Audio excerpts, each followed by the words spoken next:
ያለ ነው እያልኩ አይደለም፣ ግን የእሷ ታሪክ እንዳለ ሙሉ ተጽፏል እንደ ገርል እያልኩ ነው። እንዴት እንደሰማኝ እና ወዴት አድርገ እንደሰማኝ አላውቅም። ኦኬ እኔን ምን ልንገርህ፣ እኔና ገድል የኔን ሰምተኝ ነው። አይ ብዙ እንዳትለፋ፣ እኔ እንዳንተም አምነዋለሁ እንዳንተም አላምነው አለ። ልንገርህ፣ በመጀመሪያ የአስቴር መጽሐፍ የገድል መጽሐፍ አይደለም። ተጋድላለች፣ አርጋለች፣ የእግዚአብሔርን ሀሳብ አርጋለች። እሱ ጥሩ ነው፣ መልካም ነው። ያ ግን ገድለኛ ያስበላትም። በመጀመሪያ የአስቴር መጽሐፍ ተባለ እንጂ እዛው አስቴር መጽሐፍ ላይ ብዙ ገድል የሚባል የሰራው መርዶኪዎስን ወደ ጎን አደረግ ሰው ናት። እንዲያውም አስቴር መጽሐፍ ላይ ገድለኛው መርዶኪዎስ ነው፣ እሱ አይደለችም ካልን እንደው ስለ ገድል የምናወራ ከሆነ አሁን ቶፒኩን በጣም ሽፍት እንዳያረግ ከቲክቶክ ላይ ካለኝ ልምድ አንጻር እንዳትለፋ አንድ ነገር ልንገር። እኔ ፐርሰናሊ እኔ ገድል እቀበላለሁ፣ እኔ ማለት ነው። እኔ የምቀበለው የገድል መጽሐፍ ግን ምን አይነት መሆን አለበት መሰለ? ገድሉ ላይ ከመጽሐፍ ቅዱስ ጋር የማይጋጭ ሐሳብ፣ ገድሉ ላይ የእግዚአብሔርን ስራ፣ የእግዚአብሔርን ክብር፣ የእግዚአብሔርን ጸጋ፣ የእግዚአብሔርን መልካምነት፣ የእግዚአብሔርን ዘላለማዊ ፍቅር የሚያትት ከሆነ ችግር የለብኝም። ገድሉ ላይ ሰዎች የሚድኑበትን በልጁ አምነው የሚያገኙትን ድነት የሚጻረር ነገር ከሌለ፣ ገድሉ ላይ አተላ በልተህ ብድብድ ተቅማጥ ይዞህ ምን ብለህ የዘላለም ሕይወት ትወርሳለህ የሚል ካለ ይህን አልቀበልም። ገድሉ ላይ ግን አንድ ልጁን በማመን ይገኛል። እኔ እሱን በማመን ይኸው ሰው ሆኛለሁ። ይህን ታሪክን የምታነቡ ሁሉ ጌታን ተከተሉ፣ እመኑት፣ አያሳፍርም፣ አይጥልም የሚል ባዮግራፊ ቢጻፍ እኔ ችግር የለብኝ። እኔ ጻፉልኝ አልልም እንጂ ለሰዎች ቢጻፍ ታሪካቸውን ጌታ የረዳቸውን ነገር ቢጽፉት፣ ቢዘምሩት፣ ቢሰብኩት እኔ ችግር የለብኝ። ከገድል ጋር ልዩ ጠብ የለንም። እኛ ወንጌል አማኞች እኛ የማንቀበላቸው ገድላቶች ከመጽሐፍ ቅዱስ የወጡ ናቸው፣ ንጹህ ምንጮች ናቸው ትሉንና በዚህ በኩል ግን ኃጢአቱን ማነው ጥምቀቱን የናቀ ክርስቶስን የካደ ክርስትናውን የካደ መንግስተ ሰማያት ገባ የሚል አለ። ይህንን ልቀበል አልችልም። ስለዚህ የገድል ዝም ብሎ ጥላቻ ጨፍን ጥለት ተይዞን አይደለም። ኪፕ ኦን ራይቲንግ ባዮግራፊ መጻፍ ትችላላችሁ። አንደኛ መረጃ ማምጣት ይጠበቅባቸዋል። ያለ መረጃ እንጠይቃለን። መጽሐፍ ቅዱስ ላይ ያለ ግን መረጃ እንጠይቅም። ለምሳሌ መጽሐፍ ቅዱስ ላይ ዮናስ የሚባል ሰው በአሳ ነባሪ ተውጦ ነበር። ያው ክፍል ላይ ዮናስ አሳ ነባሪውን ዋጠው ተብሎ መጽሐፍ ቅዱስ ላይ ቢጻፍ እኛ መረጃ እንጠይቅም። አህያዋ ተናገረ ሲባል መረጃ እንጠይቅም። ለምንድን? መጽሐፍ ቅዱስ ስለሆነ የእግዚአብሔር ቃል ስለሆነ አንጠራጠረውም። ገድል ሲሆን ግን እጠራጠረዋለሁ። ለምን? እስትንፋሰ እግዚአብሔር ሳይሆን እስትንፋሰ ሰው ነው። ሰው ነው የጻፈው። ሰው ሲጽፍ ደግሞ ሊሳሳት ይችላል። ሰው ሲጽፍ ደግሞ ሊያጋንን ይችላል። ሰው ሲጽፍ ደግሞ ያልተፈጠረ ነገር እንደተፈጠረ አድርጎ ሊያተት ይችላል። ስለዚህ ስለ ፓስተር ከሌ የተጻፈውን ገድል እኔ ዝም ብዬ አሜን ብዬ አልቀበልም። ፓስተር ከሌ እንትን ሆነልኝ ሲል የት ቦታ ነው ግን እንደዚህ ጌታ አድርጓል? እስኪ ማስረጃ አለ? ምሳሌ እግዚአብሔር በእኔ ተጠቅሞ 100 ሰው ተነሳ ቢለኝ ጥሩ፣ እግዚአብሔር ይችላል። ግን መረጃውን አምጣ እንዴ። ባለፈው መቼ ዮናስን ጠየቀው፣ አህያዋን መቼ ጠየካት ቢለኝ እሱ መጽሐፍ ቅዱስ ነው። ይሄ አንተ የደረስከው አንተ የጻፍከው ነው። ስለዚህ ይሄ ነው ችግሩ።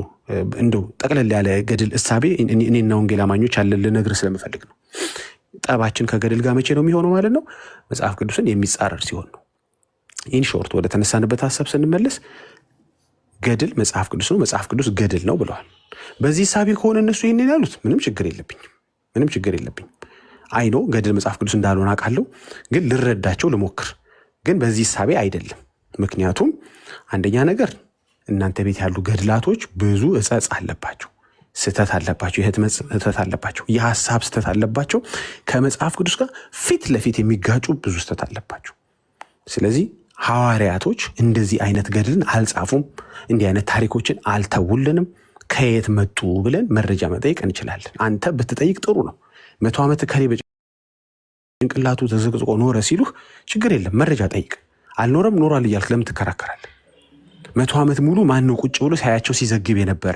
51ኛው ዓመት ላይ ወጥተው ትንሽ አርፈው ተመልሰው ቢሆኑስ? በምን አወቅ? ይሄ ነው ችግሩ። የገድልና የእንትን ችግሩ አንደኛ ነገር የማይታመን በጣም ታላቅ ታምር መደረጉ አይደለም። እግዚአብሔር ይችላል፣ ግን ያንን ያደረገው መደረጉን እግዚአብሔር መሆኑን እንደገና መደረጉን በምን አወቅ? ምንም ማስረጃ አልቀረበበትም። እንደዛ ከሆነ ፓስተሩም ሊጽፍ ነው፣ ጴንጤውም፣ ካቶሊኩም፣ ሙስሊሙም ሊጽፍ ነው። ዳስ ዘ ፕሮብለም። አየህ፣ እየሰማኝ ነው ግን አለ ባይተው ቴንክ ዩ። በጣም ጥሩ ነው ስታዳምጥ። እስኪ አንተም ደግሞ ተንፈስ ያልኩ ከገባ እነ ዝም ብዬ ተቃውሞ አይደለም የሚያስኩት ወንድሜ፣ ወዳጄ እንተዛዘባ። አይ ያዳመጥኩ ስለሆነ ነው። እኔ እስካሁን ድረስ እንደዛ ብለህ ብትናገር ኖሮ ብዙ አንለፋም ነበር። ምናልባት እየተግባባን ነው የሚመስለኝ።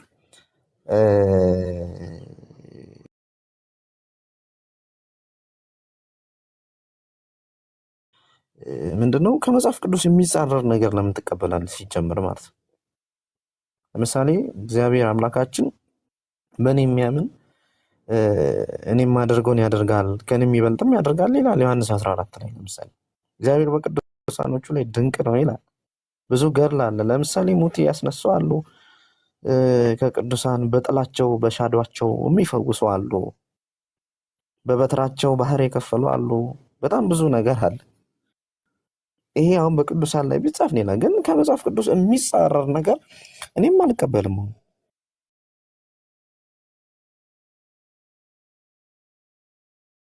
እንደ እንትኖችን ደግሞ መጽሐፍ ቅዱስ የማይመልስልን አለ። አሁን ለምሳሌ እግዚአብሔር የጦርነት መጽሐፍ የሚባል አለ ኦሪት ዘኍልቍ ላይ። ኦሪት ዘኍልቍ ላይ ይህን ይላል። አሁን መጽሐፍ ላይ አሁን ሄደህ ባታገኝ ምን አይነት የጦርነት መጽሐፍ ነው? እግዚአብሔር የጦርነት የአዶናይ ራእይ እያለ ይናገራል። ሁለተኛ ዜና ምዕራፍ 9 ምናልባት ርዕስን እንዳላስቀይር እንጂ እነዚህም ብጠይቅ ራሱ ምንድነው ሄደህ እንድትመለከት የሚያደርግ ነገር አለ። ባይብል ላይ ራሱ ሄደህ እንድታይ እንድታውቅም ይላል። ለምሳሌ አንደኛ ዜና 29 ላይ ሄደህ ብታነብ የሰለሞን ታሪክ፣ የሳሙኤል፣ የናዳብ፣ የጋድ ታሪክ ሌላ ቦታ እንዳለ ይናገራል። እኔ ገርል ይዤ ማውራቴ ገርል እንደዚህ ነው ማለት ምንድን ነው? ግን ቅድም ከተናገርከው ነገር አለ። እስካሁን ድረስ ገርል ከተጻፉ ድረስ እግዚአብሔርነቱን እንዳንቀበል የሚያደርግ ገድል እኔ በራሴ አላየሁም። በራሴ ማለት ነው። አምላክነቱን ቤዛነቱን የሚጣጣል ከእግዚአብሔር የሚያነጻጽር የሚያለያይ እንኳን እኔ አልቀበልም። ግን መጽሐፍ ቅዱስ ስለሚያዝ ገድል የሚባለውን ቤተክርስቲያን ይዛለች። ገድል የሚባለውን እስካሁን ድረስ ትጠቀማለች ቤተክርስቲያን ማለት የመጽሐፍ ቅዱስ መረጃ ስላለው ማለት። ስለዚህ እነሱ ገድል ማለት መጽሐፍ ቅዱስ ነው ያሉት ኮንቴክስት እኔ በደንብ ገብቶኛል። ቅድም አንተ እንዳልከው ማለት ነው። እና የኔም ሀሳብ ነው። ምናልባት የምጠይቀኝ ካለ ኦኬ። ቅድም እንዳልኩ ነው። እንደዚህ አይነት ለአእምሮ በጣም የሚከብዱ ታላላቅ ተአምራቶችን እግዚአብሔር ያደርጋል። አዎ ያደርጋል። እኛ እግዚአብሔር ላይ ጥያቄ የለንም፣ መጽሐፍ ቅዱስ ላይ ጥያቄ የለንም። ያንተን አላቅም። እኔ ወንጌል አማኝ ነኝ። ወንጌል አምናለሁ፣ በቃ አምናለሁ። ወንጌልን አምነዋለሁ። ችግሬ ግን ምን መሰለህ? ፍጡር ግን አላምንም፣ ሰው አላምንም። የሆነ ፓስተር ነኝ ስላለኝ ብቻ ዝም ብዬ አላምነውም። ቄስ ነኝ ስላለኝ ዝም ብዬ አላምነውም። እንግዲህ እኔ ችግር ነው። ወደፊት እንግዲህ አላስተካክልም፣ ቃል እገባልሃለሁ፣ አላስተካክልም። ይሄ ችግሬ ነው። በቃ ዝም ብዬ የማምነው የእግዚአብሔርን ቃል ነው። የሆነ ፓስተር እንትን ብሎ ድራማ ሰርቶ ተገለባብጦ እንትን አልኩኝ እኮ በውሃ ውስጥ ሾልኬ አየር ላይ እንትን ብዬ እግሬ ተቆርጦ ምናምን ቢለኝ በመጀመሪያ ከኔ ጋር ምን ያገናኘው? ሆኖ እንኳ ቢሆን ምን አገባኝ? ያ ነገር እሱ ላይ ተፈጸመ እና ምን ይሁን? ለእኔ ነው ያንን የሆነ አይደለም። ቅድም ስናገር ነበር ሰምተህ ከሆነ አንድም ገድለኛ ለእኔ ያደረገልኝ የለም፣ ለአንተም ያደረገልኝ የለም። ባይተወ ለአንተ የሞተልህ ገድለኛ አለ? የለም። ለአንተ የተሰቃየልህ አለ? የለም። ሁሉም ለራሱ የገባውን ወንጌል እውነት አድርገውት ከሆነ እውነት ተፈጥሮ ከሆነ ሁሉም ለራሱ ነው ያደረገው። ለእኔ ያደረገ ኢየሱስ ብቻ ነው። ሲሞት የሞተው ለእኔ፣ ሲገረፍ የተገረፈው ለእኔ፣ ሲተፋበት የተፋበት ለእኔ፣ ሲሰደብ የተሰደበ ለእኔ።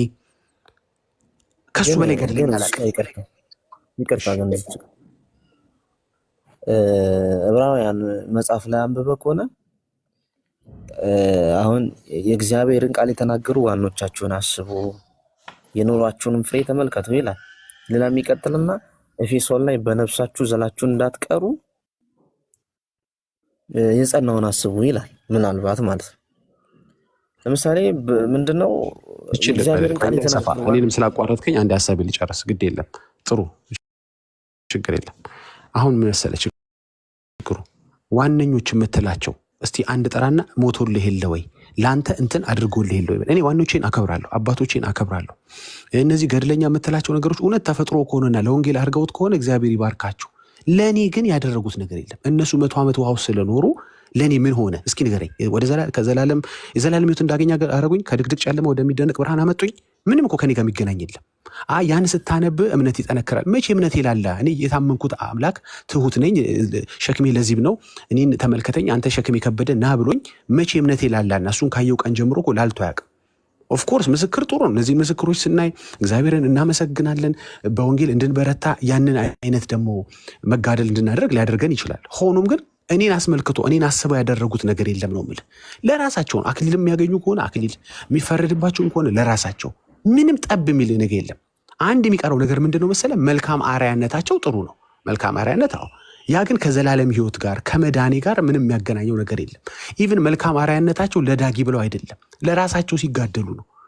አየህ፣ ሁሉም ለራሱ ሲያደርግ ነው። ለራሱ ያላደረገ ግን ክብሩን የጣለልኝ ግን ኢየሱስ ብቻ ነው። አንድም ሐዋርያ አንድም ገድለኛ ለኔ ብሎ ክብሩን የጣለ የለም። እስኪ ዳጊን እያሰበ የለም።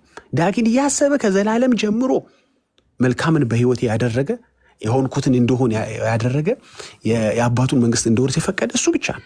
አሁን እኔ እኮ መሰለ ቀይረው በፓስተር በእናንተ ሳረገው ሊያናድ ይችላል። ፓስተር ከሊም ብትለኝ ለእኔ ያረገልኝ ጠብ የሚል ነገር የለም።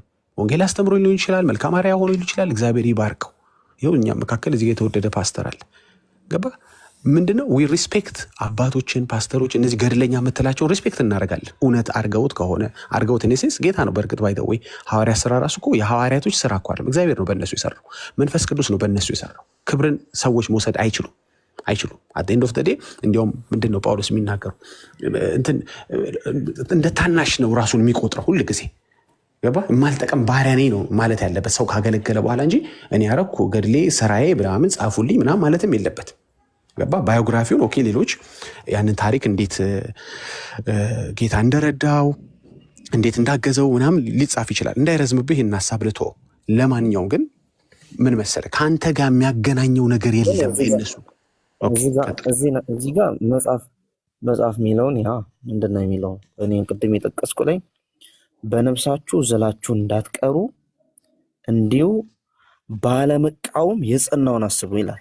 በደንብ አድርገህ ስማኝ። ባለመቃወም የጸናውን አስቡ ነው የሚለው። ስለዚህ መጽሐፍ ራሱ ያዘናል ማለት ነው።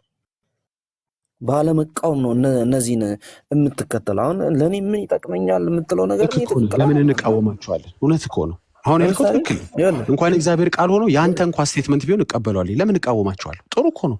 እኔ የምቃወሙ ምን መሰለ? የኔን በጠጥ የኔን ተቅማጥ እንትን ስትል ነው ምትድነው ሲለኝ ያኔ ችግር ይፈጠራል። እኔ የምቃወመው እግዚአብሔር ረዳይ ሲል አልቃወምም። ሰው ጌታ በእኔ ሰራ ሲል አልቃወምም። ክብር ለእግዚአብሔር ሲል አልቃወምም። እሱ ነው በእኔ ያደረገው ሲል አልቃወምም። ጌታን ማመን ይጠቅማል እኔ እሱን መከተሌ ብሎ የመሰከረን ሰው አልቃወምም። እኔ ከገድል ጋር ችግር የለኝም እኮ አልኩ። እኔ የምቃወመው መቼ መሰለ? አትቃወሙ እንዳለ እግዚአብሔር ቃል እኔም አልቃወምም። እኔ የምቃወመው መቼ ነው መሰለ? ከመጽሐፍ ቅዱስ ውጭ የሆነ ሀሳብ እቃወማለሁ። መሐመድ ነው ለአንተ የሞተልህ ብትለኝ አይነት ነገር ነው። መሐመድ እኮ ለአንተ እንትን ብሎ ብትለኝ ይህን አልሰማም። የዚህ ያለው ለምሳሌ ገድል ላይ ሆኖ ከመጽሐፍ ቅዱስ የሆነ ነገር ጥቀስልኝ እስኪ፣ ማለት እንድረዳ። የሆነ ነው ያልሆነ? የሆነ ለምሳሌ የሆነ ነገር ማልቃወም እኮ የሆነማ እቀበላለሁ። አልቀበልም ነው ያልሆነ ነገር። እሺ አንዴ ላሳይህ። ቀደም እኮ ከፍቼው ነበረ። እሺ አንዴ ላሳይህ። እንደረዳ ነው በደንብ ከዋልድ መጽሐፎች ላይ ነው እንግዲህ ማሳይህ። እንግዲህ ማለት በጣም ሰሞኑን ስንከፍተው የነበረ ለአንተም በጣም ግልጽ የሚያደርግ እንግዲህ ዝም ብሎ ንጹህ ጥላቻ እንዳልሆነ እንግዲህ ነግሬሃለሁ። ኦኬ፣ ግን እንዲህ ግን ሲሆን አንተም አብረህ ልትቃወመው ይገባል። ለምሳሌ ከቤታችሁ ትልቁ መጽሐፍ ነው። ምንም መጽሐፍ ብትከፍት ትልቁ መጽሐፍ ነው። እሺ ምን ይላል? ርዕሱን ቤካይ የምትሰማኝ ከሆነ ከፍ አድርግልኝ። ያውቀዋለሁ በቃሌም፣ ግን እሱ አብሮ እንዲያነብ ስለፈለኩ ነው።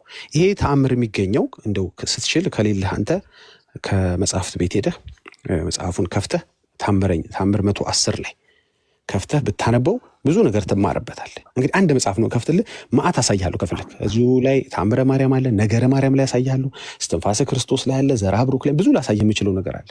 ይሄን ገና ስታየው ግን ዩቢ ሻክድ። ይሄ ወንጌል ነው ልትለኝ አትችልም። የመጀመሪያውን ቦክስ እስኪ አንብበው፣ ከፈለክም ሙሉ ነው የፈለከውን አንብበው። እኔ ላንብብል። የመጀመሪያው ቦክስ ትልቁ ላይ ሆነ ዳጊ፣ ትልቁ ላይ ነኝ። ለአንተ አይታይ መሰለኝ ፓስተር ነው እንዴ? እሺ ለአንተ ትልቅ ነኝ። እንትን ተዛዘቡ የሚታይህ ምንድን ነው? ለአንተ ይታየኛል ማለት ለአንተ ይታያል። እሺ ላንብበው።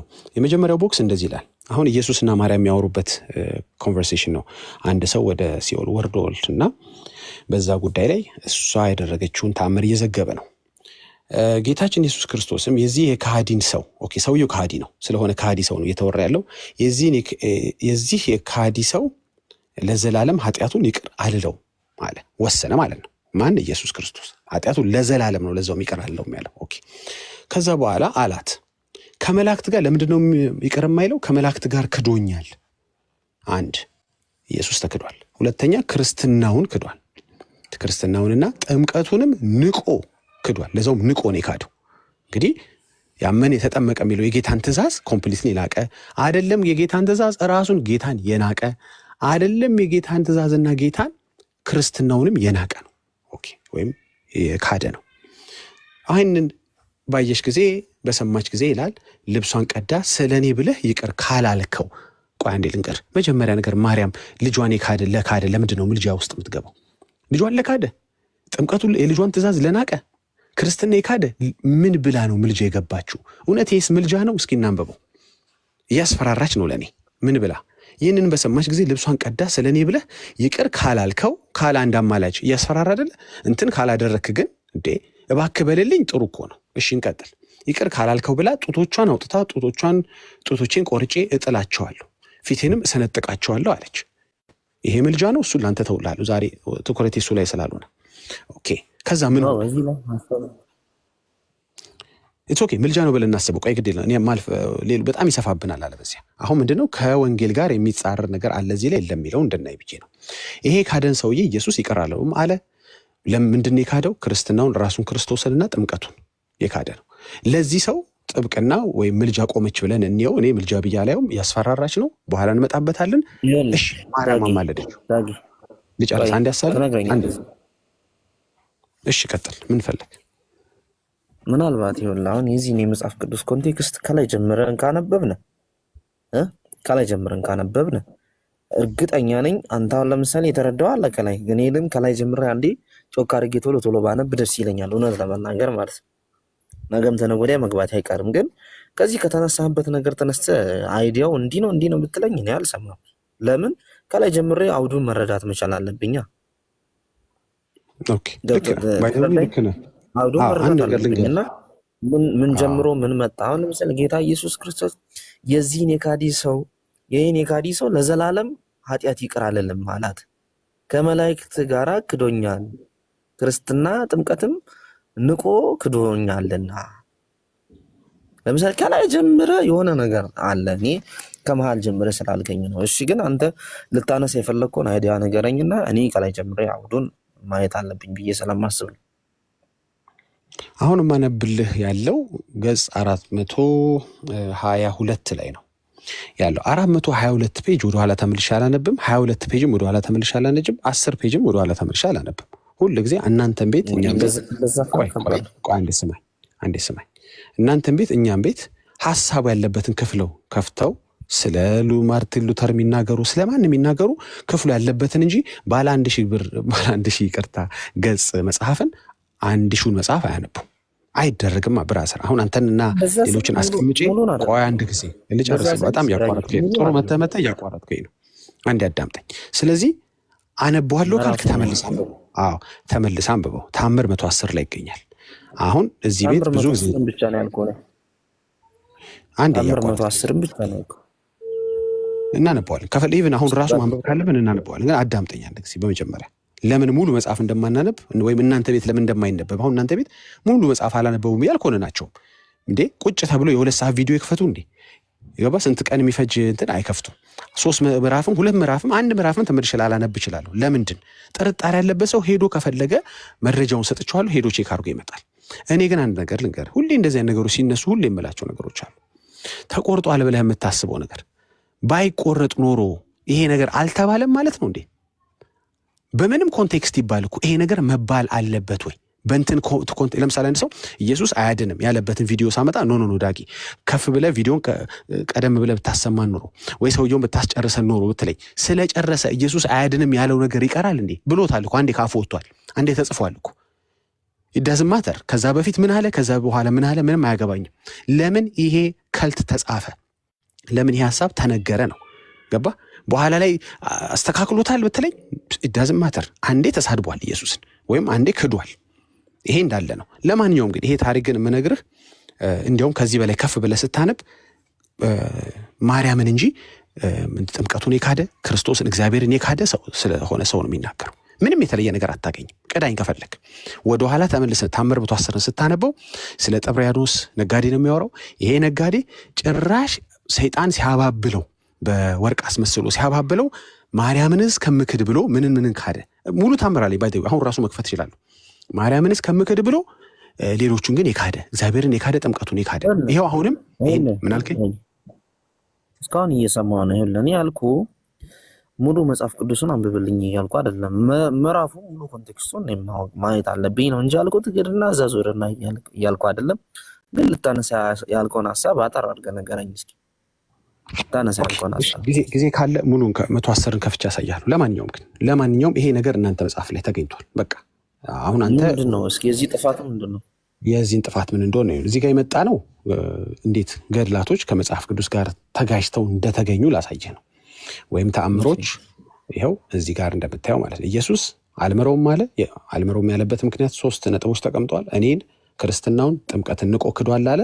ማርያም ለእኔ አስፈራርታ ለእናንተ በምልጃ ጠየቀችው። ከዛ ከተቀመጠበት ከዙፋኑ ወርዶ ታቀፈችው። አቀፋት አቀፈችው። አስቡ፣ ዛሬ የሚታቀፍ ኢየሱስ ነው። እሱንም አልፈልገውም። ታች ላይ ውረድልኝ። ቁጥር 29 ላይ ምን ይላል? እናቴ ሆይ ስለ አንቺ ኃጢአቱን ይቅር ብየዋለሁና አትዘኝ አላት። ኦኬ። ስለዚህ ማርያም በምልጃዋ አንድ ኢየሱስን የካደ ጥምቀቱን የካደ ክርስትናውን የካደ ወደ ማን ይቅር ታስብላለች ማለት ነው።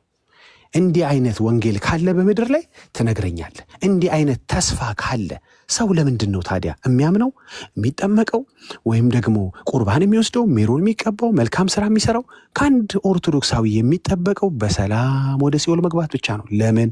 ማርያም አለቻ ጡቷን አውጥታ ከዛም እቆርጣቸዋለሁ ብላ አስፈራርታ ፊቷን ሰንጥቃ፣ አታቋርጠኝ፣ ፊቷን ሰንጥቃ የምታስፈራራለት ማርያም አለች። እሺ፣ በጣም ያቋረጥከኝ ነው። እሺ፣ ቀጥል። 22 ላይ ብሎ ቀጥታ ስክሪኑ ላይ እየታየኝ ነው። 22 ላይ ያለው የልጇንም ቃል በሰማ ጌታችን በዙፋኑ ላይ ተቀምጦ ሳለ ለቤታችን ርዕሱን ዞር አልገልኝ ቤካዬ ይታያል እኮ ይታያል። አነበዋለሁ። ያው ጎሽሽ ጌታችንም በዙፋኑ ላይ ተቀምጦ ሳለ እመቤታችን በፊቱ ቆማ ልጄ ሆይ የዚህን ኃጢአት ምስኪን ሰው ኃጢአቱን ይቅር ትለው ዘንድ እለምንሃለሁ አለችው።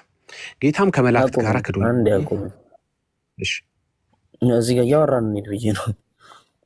አሁን አንተ እያልክ ያለው ይኸውልህ፣ አሁን የዚህን ኃጢአተኛ ምስኪን ሰው ማርልኝ፣ ስለ ኃጢአተኛ ሰው እየተናገረች ነው። ገብቶሃል? ቀጥሎታች። እሺ እኔ ስለ ጻድቅ ሰው እየተናገረች ነው አልኩ። እንዴ ወዳጅ፣ ከኃጢአትም እኮ ክርስቶስን የካደ ኃጢአተኛ እኮ ሄደ። ስለ ኃጢአተኛ መለመኗ ሄድ። እሺ ታች ቀጥል። ኦኬ። ጌታም ከመላእክት ጋር ክዶኛልና ይቅር አልለውም አላት። የልጇንም ቃል በሰማች ጊዜ እሺ ነው ማለት ያለባት አይደል እንዴ? አማላጅ ከሆነች እንግዲህ እናንተ ስለምትወር እሺ ማለት ሲኖርባት፣ እሷ ግን እሺ አይደለም ያለችው። የልጇንም ቃል በሰማች ጊዜ ልጅ የዚህን ኃጢአት ምስኪን ኃጢአቱን ይቅር ትለው ዘንድ እለምንሃለሁ፣ በጠባኸው በጡቴ እማጸንሃለሁ እያለች መሬት ልቅሶን በፊቱ አለቀሰች። ጌታችን እዚህ ጋር ቁም። ይኸውልህ ጌታ ምንድን ነው ያለው? ከመላእክቱ ጋር ክዶኛልና ነው ይላል። ከዛ በኋላ ምንድነው? ልጇም ቃልም በሰማች ጊዜ ልጄ ሆይ የዚህን ኃጢአተኛ ምስኪን ይቅር ትለው ዘንድ እለምናለሁ፣ በጠባህ ጡቴ። አየህ አሁን አለማመኗን እስኪ ምልጃ አለማመኗን ማለት ነው። ከአንተ ጋር እሷ ራስ ሲጀመር እሷን ቤዛ ናች በነገር ላይ ማለት ነው። ለእኛ መዳን መሰረት አላት የምንለው ለዚህ ነው። ወደ ሌላ ሀሳብ ወደ ቤዛነት እንሄዳለን። አሁን ለመነች ልትለኝ ከሆነ ችግር የለብኝ። ለመነች ልትለኝ ከሆነ እሱን ፌል ያደርግብሃል። እኔ በሁሉ ነው ተዘጋጅቼ የመጣሁት ወዳጅ። እኔ ክርስቲያን ስለሆንኩ በሁሉም በለመነችን ብትመጣም በአስፈራራችን ብትመጣም፣ ቆይ ልንገርህ፣ ችግር የለውም እኮ ለመነችማ ለመነችና ውጤት ያገኘችው ግን ስትለምን ነው ስታስፈራራ ነው። እሱ ችግር የለብኝም።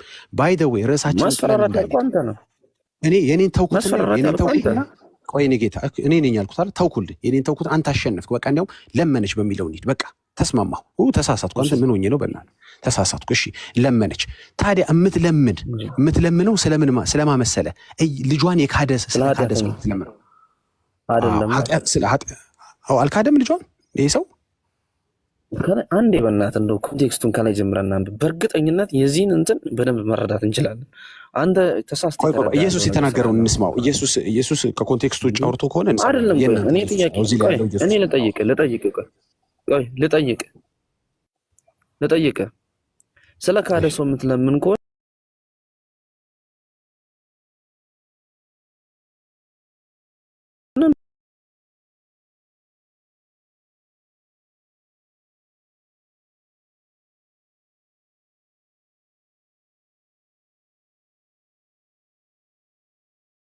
ጭቅጭቅን አስፈለገ ለማስማር ለማንኛውም አሁንም ከኮንቴክስት እየወጣብኝ ነው። በቃ ይግባባሉ። እየለመነችውን አንተ ያልከውን ሁሉ ነው የምወስደው። በቃ አንተ ያልከውን ነው እንዳትለፋ ከሆነ አላስወራም። አንዴ ስማኝ። እኔ ምክንያቱም ጣላ ነበር እኔ አንተ ያልከው ሁንልኝ ችግር የለው የኔ ቅርና ዛሬ አንተ ባልከው እንሂድ። ይኸውልህ ለመነችልህ፣ ልክ ነህ። ለመነች፣ ተግባቡ። ቆይ ወዳጄ በፍጹም እኔ ልምድ ስላለኝ ነው እዚህ ቤት ልምድ ስላለኝ ወዳጄ በትህትና አዋራለሁ። እንቀጥል። አይ ልሸውዱኝ የሚፈልጉ ሰዎች እንዳይደክሙ በጣም እረዳቸዋለሁ።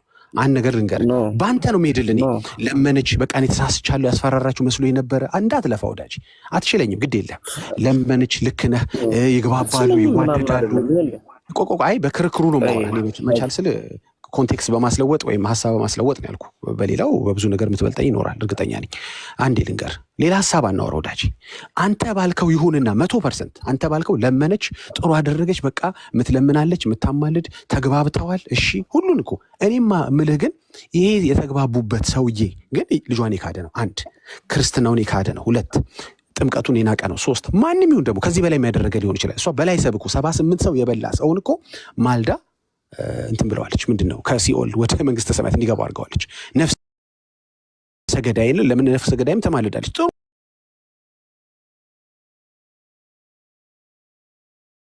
ተማልዳለች። እኔ ችግር የለውም። በኋላ እናወራለን ስለ ምልጃ እያወራው ስላልሆነ ማለት ነው። አሁን ለጊዜው ኦኬ፣ በዚህ እንያዘው። እንዲህ አይነት ተስፋ ካለ ግን ይሄ የወንጌል ጸር ነው የምልህ ለዚህ ነው። እንዲህ አይነት ተስፋ ካለ ሰውን ጥምቀቱ መናቅ አንዴ ልጨርስ ወዳጄ። ጥሩ እኮ የመታን ነበር። እኔ በጣም ይሰለችኛል በነገራችን ላይ ሀሳቡ ሳጨርስ ማለ ማለት በቃ ማለ አትግባ ተባልክ አትግባ። በቃ ብራዘር ማለ አትግባ ካትግባ በቃ እንዴ። ስለ ሀሳቤ ስለጀመርኩ ልጨርስ ወዳጄ። እኔም እኮ እሰጥሃለሁ አይደል፣ አዳምጥሃለሁ። አርዝሜ በከሆነ ይቅርታ አጠር ላድርግልህና ልጨርስ። ስማኝ አንድ ጊዜ አሕዛብ አይድንም ምናምን ያልከው አሕዛብ ይድናል። እንዴት? ከሲኦል በኋላ ግን አይደለም ይድነው። ዕብራውያን 9:22 ላይ ምን ያህል መሰል ለሰው አንድ ጊዜ ሞት ከዛም በኋላ ፍርድ ተመድቦበታል ይላል። ይግባኝ የለም ሰማይ ቤት ከሲኦል በኋላ ይግባኝ የለም። በማርያምም ይሁን በገብርኤልም በምንም ይግባኝ የለም። ልጇን ክደህ እዛ ከደረስክ በኋላ ይግባኝ አለ ብለህ የምታስብ ተላላ ታችላለው ሰው ነው የምናገረው። ሞኝ ነሽ እያልኳችሁ ነው። ይግባኝ የለም። ለምንድን ነው ይግባኝ የለም? ዳጊ ስላል አይደለም። ዕብራውያን 9:22 ሰው ለሰው ልጅ አንድ ጊዜ ሞት ከዛም ፍርድ ተመድቦበታል እንጂ በመሀል ላይ በሞት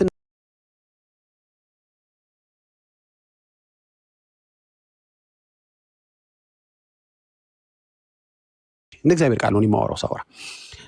ይሄ አሁን ያነበብኩልህ ሀሳብ ሙሉ ለሙሉ ከመጽሐፍ ቅዱስ እንደሚጋጭ የምታውቀው አንደኛ ዕብራውያን 9:22 ይቃወማል። 1 ሁለተኛ ነገር ሰዎች በክርስትናቸው ምንም መመላለስ አያስፈልጋቸውም። ክርስቲያን መሆን የሚቭር ሪኳየር አያደርግባቸውም። ጥምቀት ነው መናቅ ይችላሉ። ክርስቶስ ነው መካድ ይችላሉ። ክርስትና ነው መተው ይችላሉ፣ መካድ ይችላሉ። ለምንድን ነው? አለቻ ማርያም አለች ማልዳ የምታወጣ። ይሄ ነው ችግሯ። ተረቱ ይሄ ነው። አለች ብሎ ሰው ካሰበ ለምንድን ነው እዚህ ጋር አሁንስ አንተ ከኔ ጋር ለምን የምታወራው? በቃ ከቲክቶክ ወጥተህ እኮ ሂድና የስጋ ፍሬዎችን አድርግ። የፈለግከውን ነገር ጭምልቅልቅልቅ በል። ለምን? ማርያም አለችላ። ይሄው ጸረ ወንጌል መሆኑን የምታውቀው ሰዎች እንደምንም ሲኦል እንዲደርሱ የሚያደርግ የሐሰት የሰው ፈጠራ ትምህርት ነው። ምክንያቱም የሚፈልገው ሰይጣን በዚህም በዛም ሰዎች ሲኦል እንዲደርሱለት ነው። ከዛ ያውቀዋል። እነሱ ወንጌል ባያውቁም እሱ ግን ያውቃል። ባይደው ያውቃል። ታውቃለህ፣ እግዚአብሔር ቃል በደንብ አድርጎ ያውቃል። ለዚህ ነው እየጠቀሰ የሚያወራው። ለዚህ ነው ከቃሉም ዲቬት እንድታደርግ የሚያደርግ። ስለዚህ የማይሆን ቀቢጸ ተስፋ እየሰጠ ይሄ ተአምር፣ ይሄ መጽሐፍ ሰዎችን ለሲኦል ይማግዳል። ሰዎች ከሲኦል በኋላ ተስፋ እንዲያደርጉ በክርስትናቸው ወይም ደግሞ በክርስቶስን በሚመስል ህይወት እንዳይመላለሱ ጌታን አምነው የዘላለም ህይወትን እንዳያገኙ ያደርጋል ይሄ ተአምር። ይሄ ብቻ አይደለም፣ ብዙ ልከፍትል ይችላሉ። ለምሳሌ ዘራብሩክን መቃብር የሳመ 101 ትውልድ ይማርለታል ይላል። አንድ ሰው በሳመው 101 ትውልድ የሚማር ከሆነ ይሄ ክርስትና ነው ወይ? እንደዚህ ነው እንደ ኦርቶዶክስ የምታስተምረው? ያመነ የተጠመቀ የሚለው የጌታ ትእዛዝ ቀረና መቃብር በመሳም 101 ትውልድ የሚገባበት ወንጌል ውስጥ ነው እንዲ ያለው? ወንድሜ ቆም ብለህ አስባችሁ። ስለዚህ አሁን እኔ ከገድላት ጋር ጦርነት ይዤ ሳይሆን ኢ መጽሐፍ ቅዱሳዊ በመሆናቸው እነዚህ መጽሐፍቶች ፓትርያርክህ ምን አሉ መሰለ? ጥራት ይጎድላቸዋል አሉ። የትኞቹ አልተናገሩ። አሁን አንተ ከኔ ጋር የምትከራከርበት መጽሐፍ ነው፣ ያኛው መጽሐፍ ነው፣ ያችኛው መጽሐፍ ነች። ምንም የተናገሩት ነገር የለም። ጥራት ይጎድላቸዋል አሉ። ስለዚህ ጥራት የጎደላቸውን መጽሐፍ አጣርተው ይሄኛውን ተጠቀሙበት፣ ይሄኛውን ቆዩ እስኪሉ ድረስ አንተ እንደ አንድ ምዕመን ምንም አፍ የለህም። ፓትርያርክ ጥራት ይጎድላቸዋል ስላሉ መጠበቅ ነው ያለብህ። የትኛው ጥራቱን እንደተስተካከለ የትኛው እንደተወገደ እስክታቅ ድረስ አሁን አንተ እዚህ ጋር መተህ ጀስቲፋይ ልታደርገው ብትፈራፈር እኔ ከፓትርያርክ ጋር ቆሜ እሞግታለሁ፣ እንኳን ከእግዚአብሔር ጋር ይቅርና። ስለዚህ አት ኤንድ ኦፍ ዘ ዴይ እንዲህ አይነት ምልጃን አርጋለች ካልከኝ ለእኔ ምልጃ አይደለም። እንዲህ አይነት ምልጃ የምታደርግ ማርያም እኛ አናቅም። ከልጇ ጠላት ጋር የምትተባበር አናቅም። በኃጢአት ሰው ሊደክም ይችላል፣ እኛ እንደክማለን በኃጢአታችን። ማርያምም አታስፈልገንም። እናንተ ደካሞች ሸክማችሁ የከበደ ወደ እኔ ኑ ስለሚል ማቴዎስ 11 በሱ ቃል መሰረት እኛም ምንም ማርያምም ከበደም አየለም ሳያስፈልገን ጌታ ጋር መግባት እንችላለን። ለምን?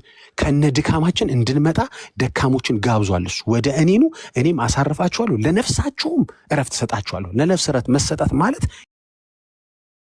የዘላለምን ህይወት መውረስ ማለት ነው። ሰው የዘላለምን ህይወት ከነሸክሙ ኢየሱስ ጋር መጥቶ አራግፎ መውረስ ይችላል። እነ ማርያም እጃቸውን ሳያስገቡ ባይዘዌ እኔ ማለሁበት ሳይሉ፣ እነ ገብርኤል እኔም እኮ ባይዘዌ እኔ ባልኖርልህ ሳይሉ ማለት ነው። ስለዚህ ወደ ዛሬ ጥያቄ አንዴ ልምጣና ለአንተ እድል ልስጥ። ባይዘዌ ለማርያም ባትሰግድ፣ ባትዘምር፣ አማላጄ ነሽ ባትላት፣ ባትጠራት፣ ባትማጸናት አንተ ኢየሱስን ካመንክ መዳን ትችላለህ? አትችልም? ቀጥል። አሁን አንተ ተራ ነው።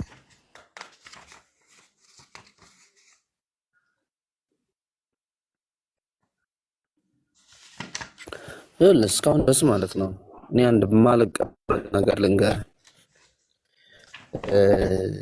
ማልቀበል ነገር አንተ ኢየሱስ ክርስቶስና ድንግል ማርያምን ፍጹም ለይተህ መሆን ነገር ማለት ነው ክርስቶስ ማለት ነው።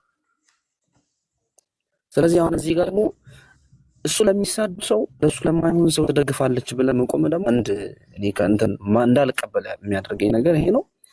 ሁለተኛ እዚህ ጋር ያደረገችው ምንድን ነው? ይሄ አሕዛብ የሆነ ሰው ማያምን ሰው ካደ ሰው እየተቆራረጥክ ነው። ቦታ ለወጥክ መሰለኝ። ይሰማል ድምጼ? ይሰማል። መሰማት ትንሽ ይቆራርጣል። አይሰማም እንዴ? ትሰማል። አሁን ጥሩ ነህ። ቀጥል።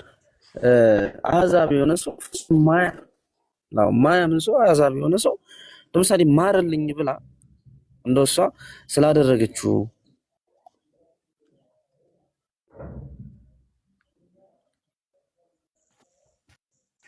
እየተቆራረጥክ ነው ወዳጄ። አሁን ደግሞ ጠፋህ ጭራሽ። ቅድም የነበርክበት ቦታ ብትሆን አሪፍ ነበር። ወጣ መሰለኝ እኮ ወጥቷል ዳጊ። ኦኬ እሺ፣ አንድ ቁጥር ጻፍ መመለስ ከፈለክ። እንግዲህ የሆነ ጥያቄ ጠይቄው ነበር ቢመልስልኝ።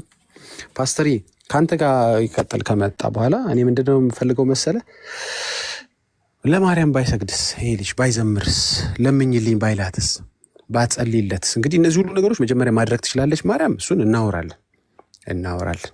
ምክንያቱም 3 ቀን ያህል ልጇ እንኳ ወደኋላ እንደቀረ የማታቅ ማርያም የኔን ችግር ታውቃለች ብለህ ማሰብ በጣም ሞኝነት ነው። አዎ ብጽዕት ናት። አዎ ድንግል ናት። እንዴ በጣም የተወደደች አማኝ ናት። በጣም የጸሎት ሴት ነች።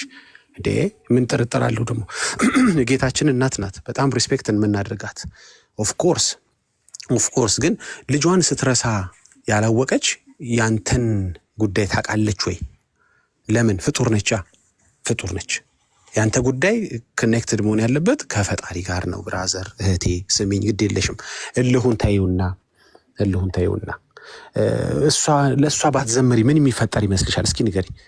ለእሷ ባታጥኒ፣ የእሷን ልደት ባታከብሪ፣ በዓሏን ባታከብሪ እንደው ምን የሚፈጠር ይመስላችኋል? እስኪ ልክ ሰማይ ቤት እንትን ላይ በቃ ከህይወት መዝገብ የምትሰረዙ ባይዘው ይሄ ልጅ አልዘመረም ለኔ ባለፈውም እንትኔን በዓል ልደቴን ግንቦት 1 ላይ ሰው ሁሉ ሲያከብር እሱ አላከበረም ብላ እንዴ የመዳን መንገድ ላይ ኦርቶዶክስ ስቴና አስገብተዋለች። እንዴ ያመነ የተጠመቀ ይድናል ካለች በኋላ በእርግጥ ብዙ ቀጣጥላለች።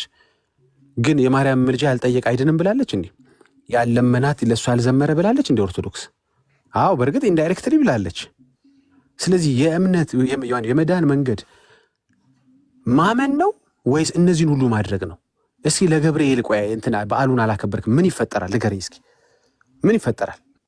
ባህሪን አላከበረም፣ ንግሴን አላነገሰም፣ ስዕሌ ፊት አልሰገደም ብሎ ምን ያደርግሃል ገብርኤል? እስኪ ከእግዚአብሔር ቃል ንገሩን።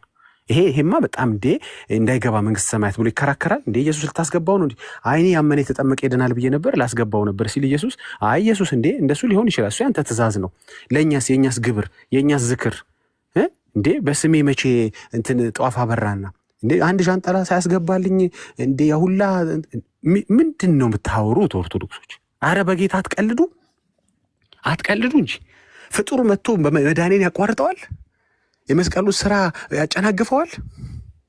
እኔ እንደ እግዚአብሔር ቃል ተመላልሼ አንድ ፍጡር አልገበርክም ብሎ ለእኔ ባሪያ አልሆንክም ብሎ አረ ትቀልዳለህ? እሺ ግድ የለም ባሪያነትም አይደለም የክብር አልሰገደልኝም ብሎ አንድ ፍጡር ድነቴን ያቋርጠዋል? ምን ይፈጠራል? እስኪ ንገሩ። ምን እንግዲህ ከድነት በላይ የለም። እችም ብቻ መልሱልኝ። በቃ ዛሬ የምፈልገው እችም ብቻ ነው። ግን በልጁ ባለማመን ግን ደግሞ የሚፈጠረውን ከእግዚአብሔር ቃል አሳያቸዋል። እናንተ ደግሞ ከእግዚአብሔር ቃል ለቅዱስ እከሌ ባለመስገድህ፣ ልደቱንና በዓሉን ባለማክበር፣ ባለመዘመርህ፣ ጧፍና ዣንጥላ ባለማስገባትህ ይሄ እሆንብሃል ብለህ እስኪ ና ንገረኝ። ምንም ነው የማይፈጠረው። the moment you figure this out ከዚህ ባርነት ትላቀቃለህ። ለፓስተር እከሌ ጧፍ ማብራትን ታቆማለህ፣ የምታበራ ካለ ማለት ነው። እንሰግዳለን የምትሉ አላችኋል። እኔ ሲሰገድ አይችም ማለት ካለም ግን ለፓስተር ከሌ መስገድን ታቆማለህ። ለዘማሪ ከሌ እንትን ማለትን ታቆማለህ። በቃ አላቅም። ለነብይ ከሌ ታቆማለህ። አለቀ። ከባርነት ነፃ ወጣ ማለት ነው። ከሰው ስርዓት ከሰው ሰራሽ ከሆነ አንተን ባሪያ ከሚያደርግ ኢሚዲየትሊ ትላቀቃለህ። ምንም የምትሆነው ነገር የለም። ቆይ የምትሆነው ካለ ናና ግባ እናስረዳኝ። ምንም ነው የማትሆነው። ለገብርኤል አልሰገድክም ተብለህ አሁን ከአንተ ጋር እኮ የሚያጨቃጭቀኝ ነገር የለም። ይሰገዳል አይሰገድም። ባትሰግድ ምን ይመጣል? ባላምንም የሆነ ነገር ይመጣል። እነግርሃለሁ። ና ግባ እናሳይሃለሁ። ባልከተለው ኢየሱስን የሚመጣውን አሳይሃለሁ። እስቲ ግን ማርያምን ባልከተላት ምን ይሆናል? ባልን ለማመጣት ባልጸልይ አማልጂን ባልላት ምን ይፈጠራል? ማን ያቀርብሃል ወደ ጌታ ልትለኝ ነው? ከነ ድካሜ እሱ ጋር መቅረብ እችላለሁ። 11:28 ማቴዎስ እናንተ ደካሞች ሸክማችሁ የከበደ ወደ እኔ ኑ። ከነ ድካም አራክፋ አይደለም ማርያም አራክፋለህ፣ ገብርኤል አራክፋል። ደግሞ ደፋር ከነዚህ ቆሻሻ እኔ ጋር ልትመጣ ነው እንዲህ የማይል ጌታ አለ። ከነ ቆሻሻ መምጣት ትችላለህ። ዶን ወሪ ሸክም አለ አራግፍላለሁ ና። እሺ የዘላለም ሕይወቴስ እንዴት ነው? ችግር የለም ለነፍስ ረፍት ታገኛለህ ና። እንዴ እነ ገብርኤል እነ ማርያም እነ ኡራኤል እነ ሩፋኤል እነ አቡዬ እነ ምን ያሁላ ዝክር እንትንስ ገዳም እንትንስ እሱ እስኪ ገዳም እንትን ስላልሄድክ ምን ቁልቢ ገብርኤል ስላላከ ምን ይፈጠራል? እስኪ ንገሩ። የሚፈጠር ካለኛ ምን እንወቀው እስኪ። ምንም ሰው ሰራሽ መሆኑ የምታውቁት በዚህ ነው። ምን ይፈጠራል ስትሏቸው መልስ አይመልሱላችሁ። አዎ መናቅ የለብህም። ለምሳሌ መላእክቶችን መሳደብ የለብህም። ማርያምን መሳደብ የለብህም። መጥላት የለብህም። ምክንያቱም የሚጠላ ነፍሰ ገዳይ ነው። ነፍሰ ገዳይ ደግሞ እግዚአብሔር መንግስት አያያትም። ኦኬ አሁን መጣሁልህ አየህ እንጂ ውደድ፣ ተንበርከክ፣ ተንፈራፈር እንትን በል የሚል ግን የለም። ማነው ስገድ፣ የጸጋ የክብር የሚል ሪኳየርመንት የለም። መውደድ ኦፍኮርስ ለምን እንጠላታለን እንዴ? እሷን የጠላው ልጇን ወዳለሁ ብለህ በጣም ያስኬዳል። መውደድ ማለት ግን መስገድ አይደለም። ባልሰግድ ምንም የሚመጣ ነገር የለም። ለልጄ ሳትሰግድ ምናምን ለእናቴ ሳትሰግድ ምናምን አይልም የሚል ከሆነ ናና ንገረኝ። የቱ ሐዋርያ ለልጁ ያልሰገደ ያው እንግዲህ ያመነ የተጠመቀ ቢድንም ግን ተመልሶ ኬዙ ሊታይ ይችላል። ኬዙ ሲታይ የገብርኤልን በዓል ዘሏል፣ የእንትናን ዝክር ዘሏል ተብሎ እንደገና እንዴ! ኧረ በእናታችሁ ቀልድ አቆሙ። በተለይ ለዚህ ጄኔሬሽን ይሄን ቀልድ ልትነግሩት አትችሉም። ምን ይመጣል? መጀመሪያም የሆኑትን ሲሆኑ እነዛ ገድለኞች ለእኔ አስበው ያደረጉት ነገር የለም። ለዳግዬ ብለው ለኦርቶዶክስ ምዕመናኖችዬ ብለው ያደረጉት ነገር የለም። ለእኔ ብሎ ያደረገ አስቦበት፣ ለዛውም አስቦበት አንድያ ልጁን የሰጠኝ እግዚአብሔር አብ ብቻ ነው። አስቦበት በደንብ ከዘመናት በፊት አስቦበት፣ ዝም ብሎ ስሜታ የሆኑ አይደለም። በደንብ አስቦበት ካልኩሌት አድርጎ አይኖ ልጄን ይገድሉታል አውቃለሁ፣ ይገርፉታል፣ ግን ግድ የለም በልጄ ልጆቼን አድናለሁ ብሎ ሳክሪፋይስ ያደረገ እግዚአብሔር ነው። ዓለምን አድናለሁ ብሎ ይሄ ነው ዳትሲት። ስለዚህ አሁንም የተቀበሉት ይድናሉ። እሷን ያልተቀበሏትስ አንደኛ ዮሐንስ 12 ለተቀበሉት በስሙ ለሚያምኑ ይላል።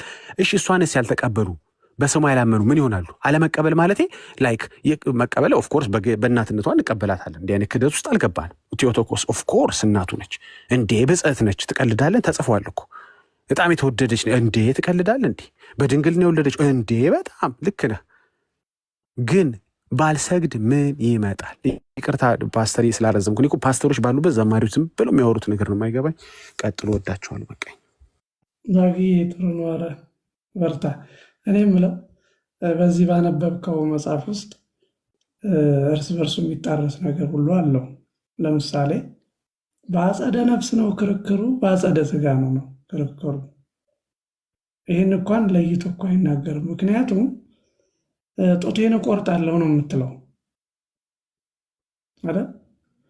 እሺ ማርያም አድርጋለች ሊሉ ይችላሉ። ምናልባት ደግሞም ብታርግስ እሺ፣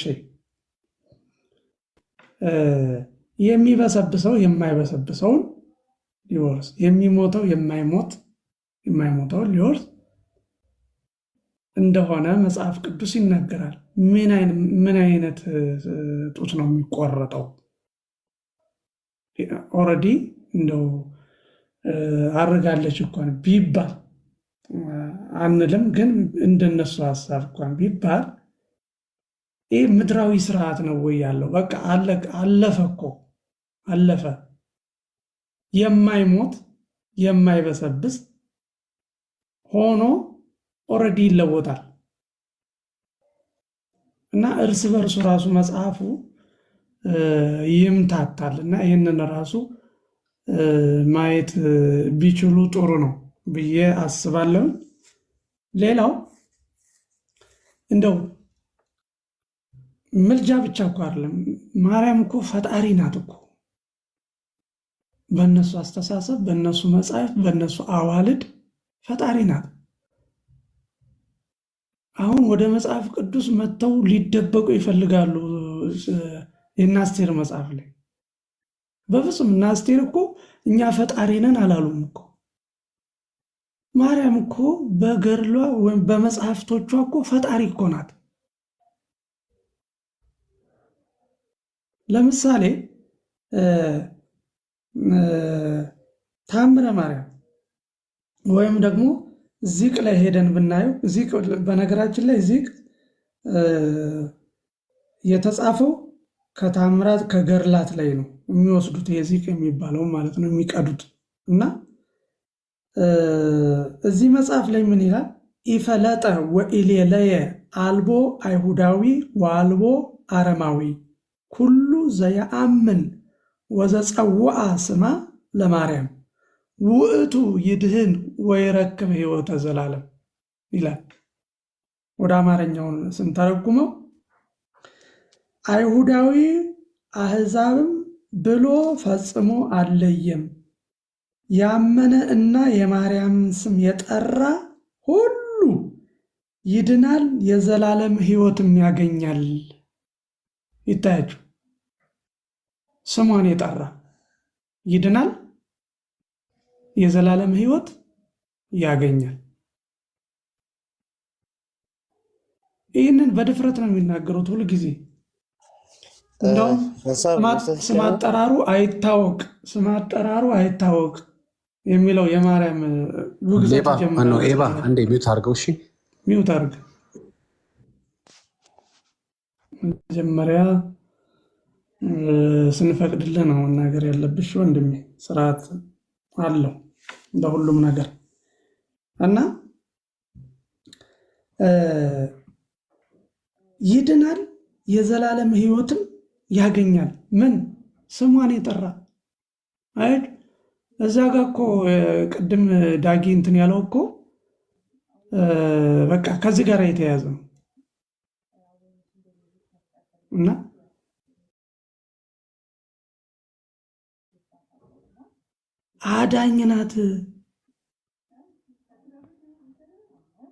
አዳኝ ናት በእነሱ የዘላለም ሕይወት ሰጪ ናት። ኢየሱስ ክርስቶስ በእሷ ተተክቷል። በነገራችን ላይ ወረፋ ይዞ ነው ራሱ የሚመለከው እኮ እዛ በወር አንዴ። ሁሉን መጽሐፍቶችን ብታዩ ከአምልኮውን ጀምሮ ከቅዳሴው ጀምሮ ሁሉም መጽሐፍቶችን ብታዩቸው እኮ በቃ አምልኮ ነው እኮ። አምልኮተ ሰብእ፣ አምልኮተ መላእክት፣ አምልኮተ አጋንንት ደግሞ ተጠግቶ አለ፣ ሁሉ ነገር አለ። ስለዚህ ማርያም የዘላለም ሕይወት ብቻዋን ሰጪ ናት። ይህ ሄሬሲ ነው። ይሄ ክህደት ነው። ይሄ እግዚአብሔርን መቃወም ነው። ይሄ የእግዚአብሔርን የማዳን ስራ ከንቱ የሚያደርግ የሐሰት ትምህርት ነው።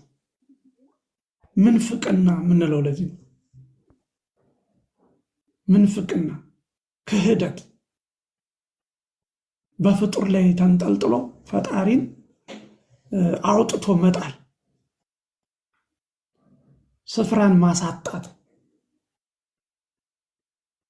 በነገራችን ላይ ይሄ አሁን ያነበብኩትን ሮሜ 10:12 እስቲ አንብቡልኝ ዳግዬ ከያዝክ። ስንት ነው ክፍሉ? ሮሜ 10:12። እሺ ሮሜ 10:12 ኦኬ። በአይሁዳና በግሪክ ሰው መካከል ልዩነት የለምና አንዱ ጌታ የሁሉ ጌታ ነውና ለሚጠሩትም ሁሉ ባለጠጋ ነው፣ የጌታን ስም የሚጠራ ሁሉ ይድናልና። አያችሁ፣ ይሄንን ነው ገለበጡትና የማርያምን ስም የሚጠራ ይድናል ያሉት። የእግዚአብሔርን ነው አይደል እሱ ላይ የሚለው? የጌታን ስም የሚጠራ ሁሉ የጌታን ስም የሚጠራ ይድናል የሚለውን ቃል በቃል የሚገርማችሁ ነገር መጽሐፍ ቅዱስን የመተካት ስራ ነው። እንደውም አብዛኛውን የተካሄደው መጽሐፍ ቅዱስን የመተካት ስራ፣ ጥቅሶችን ከመጽሐፍ ቅዱስ እያወጡ ለፍጡራን በመስጠት በመገልበጥ ስራ ላይ የተካሄደ ሴራ ነው። ይሄ ደግሞ በእውነት እግዚአብሔርን የሚያሳዝን ነገር ነው። ከዚህ በላይ ደግሞ ክህደት የለም። ስለዚህ ራሷን የቻለች ፈጣሪ አድርገው እየተመለከች እንደሆነ ማየት ያስፈልጋል ማለት ነው። ሌሎቻችሁ የምትሉት ነገር ካለ ለእናንተ እድል እንሰጣለሁ። ተባረኩልኝ። ፓስተር በጣም ጌታ አብዝቶ ይባርክ። አንድ ሰው ከስር ጥቅስ የጠየከኝ ነው ልስጽፍልህ አይዶን ነው እንትን አይቀበልም።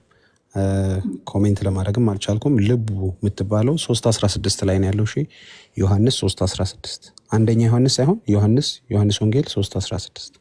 እሺ ፓስተር ዳኒ ካለ እባክህ ቀጥል። እሺ ቀጥል። ማን አለው? ማን ነው የሚያወራው? ከተማ ነኝ። ይቅርታ ቅድም የጠየኳችሁን ጥያቄ እንትን ጥቅስ ሰጣችሁ ይልውረድ።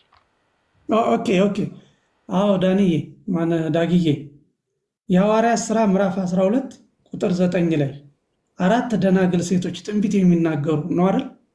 ምዕራፍ 12 ምዕራፍ 21 የሐዋርያት ሥራ ምዕራፍ 21 ቁጥር 9 ምዕራፍ 21 ቁጥር 9 እሺ። 4 ደናግል ሴቶች ትንቢት የሚናገሩ በትንቢት አገልግሎት ያገለግሉ የነበሩ ሴቶች ናቸው። ሌላው ዲቦራ ነብይ ተብላለች። እንደገና ደግሞ የሙሴ እህት ማርያም ነብይት ናት። የሙሴ እህት ማርያም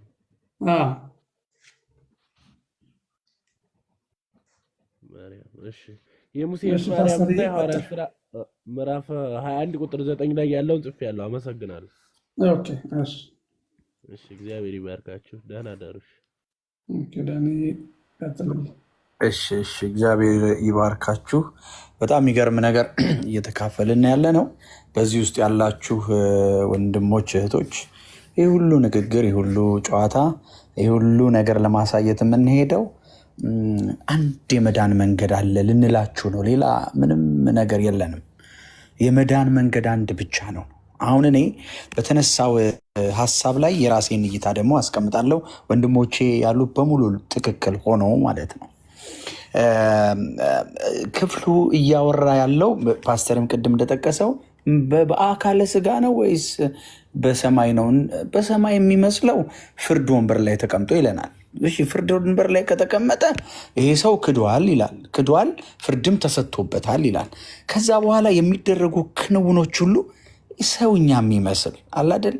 ይሄ በምድራዊ ላይ እናትና ልጅ ሊያደርጉት የሚችሉትን አይነት ንግግሮችን ነው ያስቀመጡት። ተረታ ተረት ነው ስንላችሁ እንደዚህ አይነት ነገር መጽሐፍ ቅዱስን የሚጻረር ሀሳብን ያመጣል። በተለይ የቅድሙ ልጅ ካለ ብትገባ አንዳንድ ነገሮችን ከዛው ክፍል ላይ እንድናይ ፈልጌ ነበረ። ከቻልክ ላክልና ማውራት እንችላለን። ደጋግሞ ከአውዱን እንውላል። አውድ ማለት እኮ ሙሉ መጽሐፍ አይደለም። ራሱ አውዱ ሲጀምር አንድ ሰው ነበር ይሄን ያደረገ፣ ይሄ የተፈረደበት፣ የፍርድ ደግሞ በዚህ መልኩ የተቀየረለት። በቃ ይሄ ሙሉ አውድ ነው። በቃ ከዛ በኋላማ ሌላ ታሪክ ሊያወራ ይችላል፣ ሌላ ነገር ሊያወራ ይችላል። መጽሐፉ አውዱን አልሳተም። ደጋግሞ አውዱን ብናየው መጽሐፉን እያለ ይል የነበረው የሀሳቡ አውድ አልተሳተም፣ እዛው ላይ የተናገረው። ሌላው ሕፃን የነበረ ኢየሱስ ተመልሶ ሕፃን የሆነ ኢየሱስ የለም። ታሪኩ በጣም በአስደናቂ ሁኔታ እዛ ጋር ሲናገር ተመልሶም በጉልበቷ ላይ ቁጭ ብሎም ልክ ወደ ሕፃንነት ያመጡታል። እንደገና መልሰው በጉልበቷ ላይ የሚቀመጥ ሕፃን ልጅ ያደርጉታል። ያቺ በቃ ያችን ምስል አመጥተው ሁሌ የሚለጥፏት፣ ሁሌ ኢየሱስን ሕፃን ሁሌም አድርገው የሚያዩበት መንገድና ምልከታቸው ልክ አይደለም። ለጌታ ለኢየሱስ ክርስቶስ የሚገባው ክብርን መስጠት ያስፈልጋል። ሲመለስ እንኳን እንደ ቀድሞ የሚሰቀል ኢየሱስ አይመጣም፣ የሚፈርድ ነው። በክብር ሰረገላ ላይ ተቀምጦ ለፍርድ ከመላእክት ጋር ይመጣል ነው የሚለው። ዮሐንስ እኮ አብሮት የነበረ ያገለግል የነበረ አብሮት ይወጣ ይገባ የነበረ ጠጋ ብሎ በጆሮ ጥያቄ ጠይቀው የነበረ ይሰማው የነበረው ዮሐንስ በፍጥሞ ደሴት ባየሁት ጊዜ አለ እንደ ሞተ ሰው ሆኜ ወደቅኳል እንጂ ጭኑ ላይ ሄዶ አልተቀመጠም። ሄዶ እቅፍ ውስጥ እንትን አላለም። ሄዶ ሲሰማው ማለት ይሄ የእግዚአብሔርን ክብር የክርስቶስን ክብር ከሰው ላይ የሚያወርድ የማይገልጥ ምልከታን ይሰጣል። ለዚህ ነው ወደ ፍጡራን አይኖቻቸው እንዲደረግ ተስፋቸው ተስፋ ወደሌለበት ቦታ እንዲያደርጉ የሚፈጠሩ ታሪኮች ናቸው። ይሄ ደግሞ ወደ ሞት ነው ይዟችሁ የሚሄደው። መጨረሻ ላይ ስትደርሱ ይሄ ልክኛ ሀገር እንደሚባለው ልጆቻችን፣ እኔም 2 ልጆች አሉኝ እና ለልጆቼ ተረት አውርቼ በጣም ተመስጠው ታሪኩ እውነተኛ መስሏቸው በቃ እዚህ ምድር ላይ የተከሰተ እስኪመስላቸው ግን የፈጠራ ታሪክ ተረት ነግሬያቸው ስጨርስ ብንን የሚሉት ተረቴን መልሱ አፌን በዳቦ አብሱ ስላቸው መጨረሻ ላይ እንዳትባሉ እፈራለሁ። ተረቴን መልሱ አፌን በዳቦ አብሱ አይነት እንዳይሆንባችሁ ምንም የሌለ ያልተጨበጠ ነገር ሆኖ በህይወት ጎላችሁ እንዳትገኙ ወንድሞች። በጣም ተናጋሪዎች ሆነን አይደለም፣ በጣም ተሳዳቢ መሆንም አይነት ስሜት ሊሰማችሁ ይችላል። እየተሳደብንም አይደለም፣ እውነት ነው ብለን እየነገርናችሁ ነው። ይሄስ ሐሰት ነው እያልናችሁ ነው። ይሄ ልክ አይደለም እያልናችሁ ነው። ለምን ትለናለህ ካላችሁ ትድኑ ዘንድ ሌላ ምንም። እዚህ ዳጊ በሰዓት የሚሰራበት ሀገር ላይ ነው ያለው ወንድማችን ዳጊ። በጣም በቃ ዛሬ እኮ እዚህ ፕላትፎርም ላይ ሁሌ ሲገኝ አንድ የሆነ ሸክም ውስጡ እንዳለው አያለው፣ የሰው መዳን እንጂ በጣም የተረፈው ሰዓት ኖሮት አይደለም። ስለ እናንተ በዚህን ያህል ቃል በዚህን ያህል ንግግር ሲናገራችሁ እና በዛ ደረጃ ሲሟገት አንድ ሰው ይድን እንደሆን አንድ ሰው የእውነት ብርሃን ይበራለት እንደሆን በሚል እውነት ነው። እና በቃ መጽሐፍቶቹን እየፈተሻችሁ ራሳችሁ የግድኛም አናስፈልጋችሁም ከመጽሐፍ ቅዱስ ጋር እያመሳከራችሁ ሊሆን አይችልም ብላችሁ የምትሉበትን ሚዛናዊ እይታ ልታገኙ ይገባል። በቃ የሚያባብል የሚያሳምን የሚመስል ነገር ስለሆነ ነው ማለት አይደለም።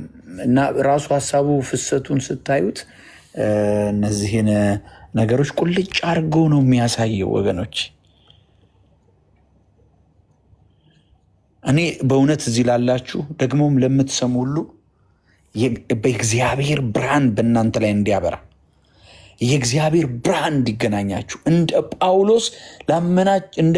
ጳውሎስ ለአንድ ነገር አምናችሁ እየሮጣችሁበት ካለው መንገዳችሁ ላይ ቆሞ የእግዚአብሔር ብርሃን እንዲበራላችሁ ጳውሎስ እኮ በወቅቱ የበራለት የተረዳው የገባበት እውቀት ገዳይነትን ነው የሰጠው። ሐዋርያትን እያሳደደ ይገድል ነበር። የገዳይነት ደብዳቤ ይዞ ነበር። እሱ ልክ ነበር፣ ሃይማኖቱን እየጠበቀ ነበር። እሱ ልክ ነበር፣ ያመነውን እየፈጸመ ይመስለው ነበረ። ግን በመካከል የእግዚአብሔር ብርሃን የክርስቶስ ብርሃን እና ማን እያሳደደ እንደሆነ ባይገባው ኖሮ አስቡ፣ ጳውሎስን የሚያክል ሐዋርያ አናገኝም። እዚህ ውስጥ እኮ ትልቅ የእግዚአብሔር ሀሳብ ያለበት ሰው አለ፣ እያደመጠን ያለ አንድ ሰው፣ ሁለት ሰው፣ ሶስት ሰው፣ ብዙ ሰው። ወገኖቼ እግዚአብሔር ይፈልጋቸዋል። እግዚአብሔር አንድ ብቻ ነበረው። መጽሐፍ ሲናገር በቃ እግዚአብሔር መጽሐፍ ወይ ዋሸበሉን ዓለምን እንዲሁ የወደደው አንድያ ልጁን እስኪሰጥ ነው ብሎ ሌላ ሁለተኛ ሶስተኛ እኛ ለምን እናመጣለን? አይ ይሄም አለልህ ለምን እንለዋለን? እግዚአብሔር ካለለት ለምንስ አንዱን ይሰጠናል? አሁን እኔ በእውነት እዚህ ካላችሁ ግቡና አንዳንድ ነገሮች ማውራት ያለብን ይመስለኛል። ምን ጠይቃችሁ ጥያቄ አለን፣ እንድትመልሱልን የምንፈልገው ነገር አለ። ምላሽም ካላችሁ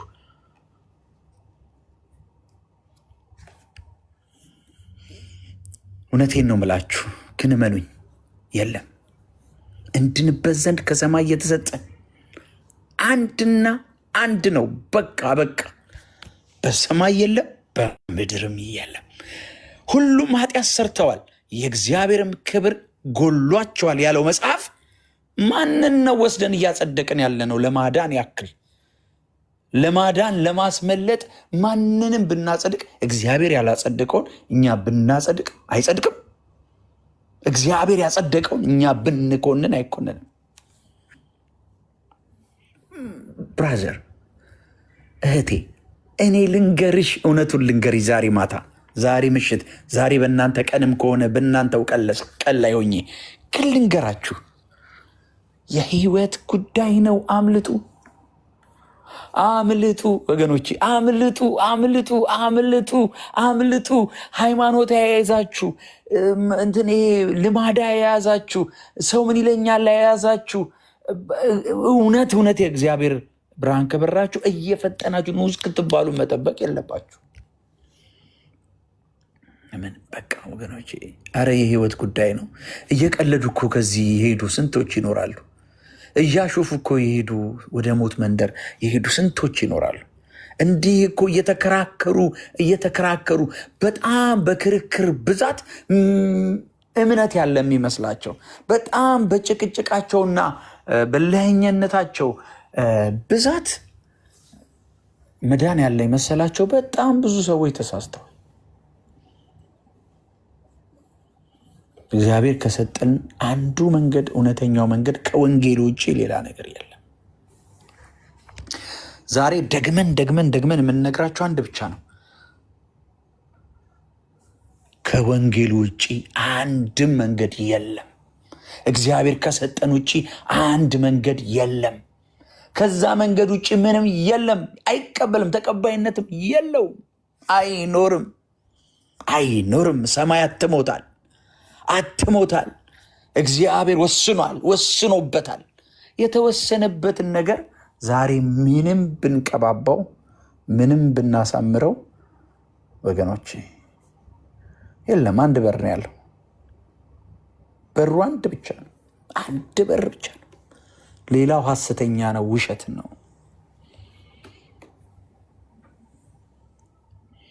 እና ወቁ ወገኖቼ፣ ማርያም በሰማይ ብናገኛት ማርያም ከዳነች ምንድነው? በክርስቶስ ብቻ ነው።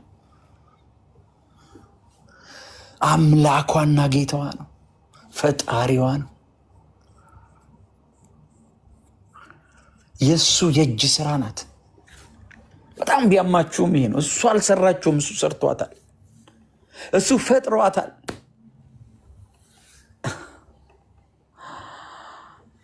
እና ወገኖቼ ምኑኝ፣ ከዚህ ውጭ ምንም መንገድ የለም። በጣም እኮ ስለምንወዳችሁ ነው። ቁጭ ብለን እዚህ ከእናንተ ጋር የምናወራው በጣም ስለምንፈልጋችሁ ነው። የእውነት ብርሃን እንዲበራላችሁ በጣም እንጸልይላችኋለን እኮ እግዚአብሔር ወይ ከዚህ ጨለማ ታወጣቸው ዘንድ ከተያዙበት ነገር ይላቀቁ ዘንድ ለእኛ የበራው ብርሃን ይበራላቸው ዘንድ የማዳን ወንጌል ይደርስላቸው ዘንድ እንማጠናለን፣ እንጸልያለን። ትድኑ ዘንድ ታመልጡ ዘንድ ወገኖች። እየቀለድክ አይለፍብህ ወዳጅ ነህ እኮ። አሁን አንተ እርግጠኛ አይደለህም፣ በጣም እርግጠኛ አይደለህም። ስለ መዳንህ እርግጠኛ አይደለህም። በሰማይ ምን እንደሚፈረድብህ አታውቅም። አው ልክ ነህ፣ አታውቅም። ምክንያቱም እውነተኛው የመዳን መንገድ ላይ ስላልመጣ ብቻ ነው። እኔ ግን እርግጠኛ ነኝ። ወዴት እንደሚሄድ አውቃለሁ። ምን እንደተበየነልኝ አውቃለሁ። በክርስቶስ ኢየሱስ በማመኔ መዳን ሆኖልኛል ብዬ በድፍረት ነግርሃለሁ። ይህን ከየት አገኘኸው ብትለኝ መጽሐፍ ቅዱስ ከነገረኝን እውነት አምኜ ስለተቀበልኩ ብቻ። በስሙ ለሚያምኑ የእግዚአብሔር ልጆች የሆኑ ዘንድ ስልጣን ሰጣቸው የተባለበት የተወለድኩበት የእምነት አቋሜ የሰጠኝ እውነት ነው። ዛሬ ደፍሬ የምነግርህ፣ ዛሬ እንዲህ ደፍሬ ስነግርህ እንደ ስራዬ ነው የምትለኝ አንተ። ስራህም አያድንህም፣ ስራዬም አላዳነኝም። ስራዬን የሰራልኝ በመስቀል ሞት ያዳነኝ አምኜ የተቀበልኩት ያን እውነት እሱ መዳኛዬ ብቻ ነው ወገኖቼ። በተራ ተረቱ ደስ ይላል። አሁን ይኸው በጣም ብዙ ሰው እየሮጠ እንደወጣ ያለው 30 ምናምን ሰው ወይም 20 ምናምን ሰው ለምን ሲባል ይህን እውነት ተቋቁሞ የመስማት ድፍረት የላቸውም። ውስጣቸው ያለው ነገር ይገፈትራቸዋል፣ እንዲሮጡ ያረጋቸዋል፣ እንዲሸሹ ያረጋቸዋል። ግን እንነግራቸዋለን፣ እየተሯሯጥን እየተከተልን ቢሆን ነግራ ነገም ስትመጡ ይህን ደግመን እነግራቸዋለን። ተነጎዲያን ብትመጡ ይህን እነግራቸዋለን። እስክትድኑ ድረስ እንነዘንዛቸዋለን። ብርሃኑ እስኪበራላችሁ ድረስ እነግራቸዋለን። በቃ ይሄ ነው እውነቴን። እናንተ የነበራችሁበት ሰፈር ነበር። እናንተ ያመናችሁትን አምነን ነበር። እናንተ የተከተላችሁትን ተከትለን ነበረ። ግን ልክ አልነበረም። እግዚአብሔር ተገናኘን። ይገናኛችሁ ወገኖች፣ በእውነት ይገናኛችሁ። እግዚአብሔር በብርሃኑ ይገናኛችሁ። እግዚአብሔር በብርሃኑ ይገናኛችሁ። በማዳን እውነት ይገናኝ። አንድ ሰው ዛሬ አንድ ሰው ለዚህ እውነት እሺ ቢል ዛሬ በእግዚአብሔር ፊት እንማጠናሉ። ታውቃላችሁ፣ በአንድ ሰው መዳን በሰማይ ታላቅ ደስታ ይሆናል ብሎ የዘገበው መጽሐፍ ቅዱስ የአንድ ሰው ዋጋ ቫልዩ አለው።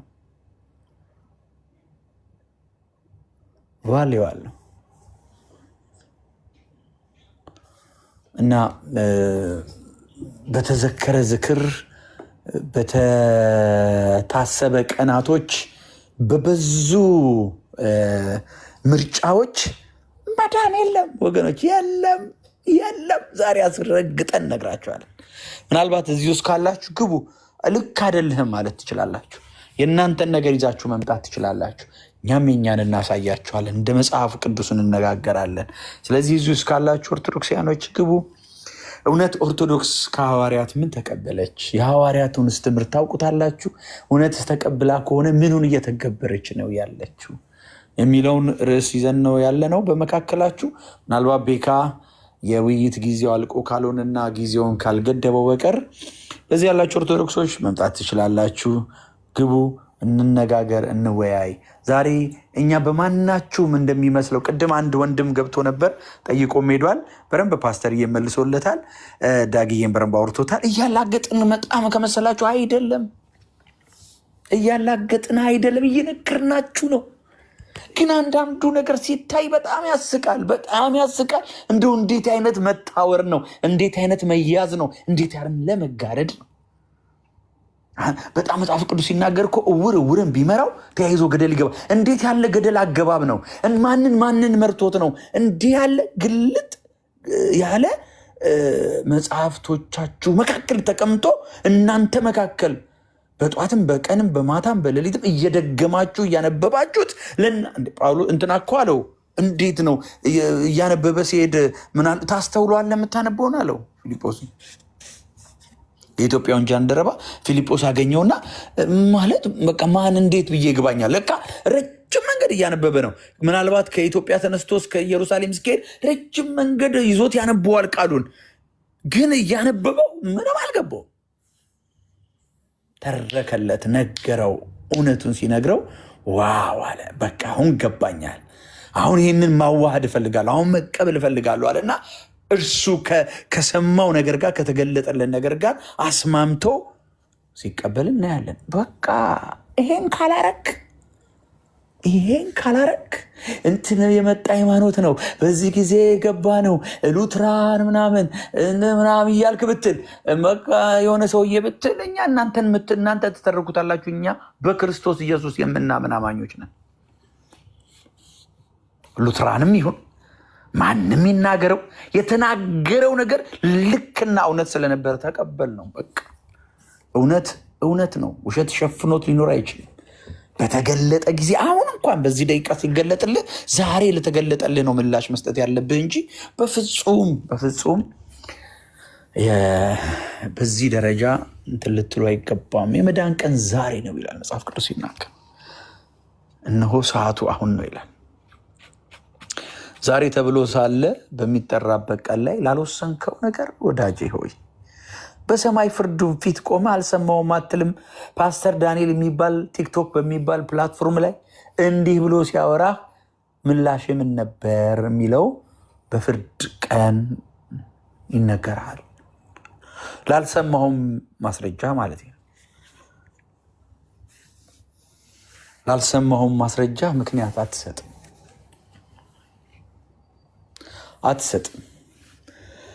ወገኔ ወንድሜ ሆይ ክርስቶስ ይወድሃል፣ ክርስቶስ ይወድሻል።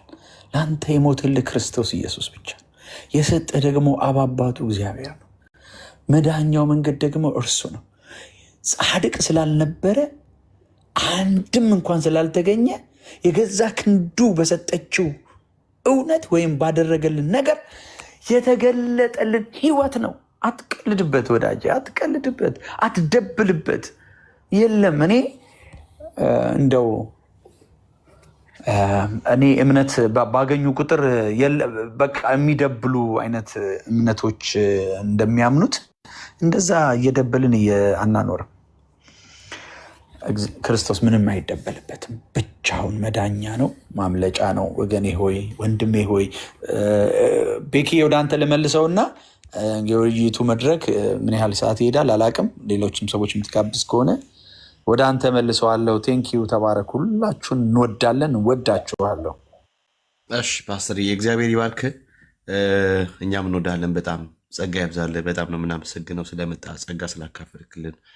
እግዚአብሔር አምላክ አብዝቶ ይባርካችሁ፣ አብዝቶ ይባርክ። እንደ ዳንዬ ስለከፈተ ዳኒ ጋር ሁላችንም እዛ መሰብሰብ አለብን። ብትንትን ከምንል እዛ እንገናኝ። ዳጊዋ እግዚአብሔር አምላክ አብዝቶ ይባርክ። ወንድምነት ታፕታፕ ኮፕሊንግ ከማድረግ አብራችሁ የነበራችሁ ሁላችሁም እግዚአብሔር አምላክ አብዝቶ ይባርካችሁ።